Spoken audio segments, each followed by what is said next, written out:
एक साल Bruce Lee के साथ ट्रेनिंग, क्या तुम सरवाइव कर पाओगे? पहले दिन तुम्हें लगता है ये बस नॉर्मल ट्रेनिंग होगी, लेकिन वार्म अप ही इतना इंटेंस होता है कि 20 मिनट में ही सांस फूलने लगती है। ब्रूस ली तुम्हें पंचेस और किक्स की प्रैक्टिस करवाता है, तुम्हारी आर्म्स और लेग्स दोनों कांपने लगती हैं। डे 7, अब तुम्हारी बॉडी धीरे धीरे ट्रेनिंग की आदत डालने लगती है। पंच स्पीड थोड़ी बढ़ती है और किक्स पहले से ज्यादा पावरफुल फील होती है, लेकिन मसल्स हर दिन दर्द में रहते हैं। डे 30, अब ट्रेनिंग और ब्रूटल हो जाती है। ब्रूस ली तुम्हें कॉम्बिनेशन सिखाता है, तुम्हारे पंचेस पहले से 2 गुना तेज हो जाते हैं और किक्स ज्यादा एक्यूरेट। मंथ 3, अब तुम्हारी बॉडी विजिबली चेंज होने लगती है।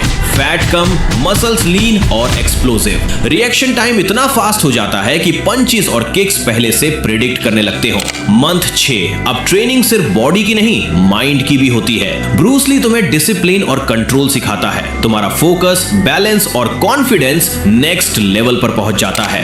1 साल बाद तुम सिर्फ स्ट्रॉन्ग नहीं, एक्सट्रीमली डिसिप्लिन बन चुके हो। Punch speed lightning fast, kicks powerful और रिफ्लेक्स शार्प हो चुके हैं। अब सुनो, तुम वॉरियर तो बन सकते हो, लेकिन ब्रूस ली की ट्रेनिंग सरवाइव करना हर किसी के बस की बात नहीं। ऐसे और वीडियोस के लिए सब्सक्राइब जरूर करना।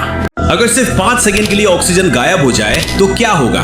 सेकंड, एक सब कुछ नॉर्मल चल रहा होता है और अचानक अर्थ पर हर जगह कार और प्लेन्स चलते चलते रुक जाते हैं, क्योंकि इंजन्स को भी ऑक्सीजन चाहिए होती है और ड्राइवर्स कंफ्यूज, गाड़ी खराब हुई है या दुनिया। सेकंड, 2 आसमान काला हो जाएगा, बिना ऑक्सीजन के ओजोन लेयर गायब हो जाएगी, यूवी रे स्किन को डैमेज करने लगती है और सन सडनली डेंजरस बन जाता है। सेकंड, 3, और तुम अब पैनिक फील करने लगते हो क्योंकि एयर प्रेशर एक ही पल में 21% से गिर जाता है, जैसे कि तुम 1 किलोमीटर हाइट से नीचे गिर रहे हो और बर्ड्स भी हवा में स्ट्रगल करते हैं। सेकंड 4, हर जगह बिल्डिंग्स गिरने लगती हैं, कंक्रीट डस्ट में बदल जाती हैं क्योंकि ऑक्सीजन ही उसे होल्ड करके रखती है।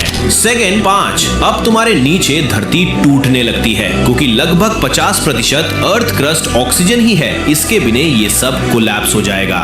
सेकंड 6, और जैसे ही तुम्हारी बॉडी गिव अप करने वाली होती है, ऑक्सीजन वापस आ जाती है और एयर प्रेशर स्टेबलाइज होता है। तुम गहरी सांस लेते हो, तुम्हारी बॉडी चेंज नहीं होती, पर इस डैमेज से पूरी सिविलाइजेशन कोलैप्स हो चुकी है। अगर तुम प्राचीन भारत में स्टारबक्स खोल दो तो क्या होगा? पहले दिन ही लोग स्टोर के बाहर खड़े हो जाते हैं, सब क्यूरियस, ये काली सी कड़वी चीज सोने के सिक्कों में क्यों मिल रही है? डे 3, अब बाजार में हर जगह तुम्हारी कॉफी की चर्चा होने लगती है। लोग लाइन में खड़े हैं सिर्फ व्हाइट चॉकलेट मोका, और धीरे धीरे लोग तुम्हारी कॉफी को नाम देते हैं ऊर्जा रस।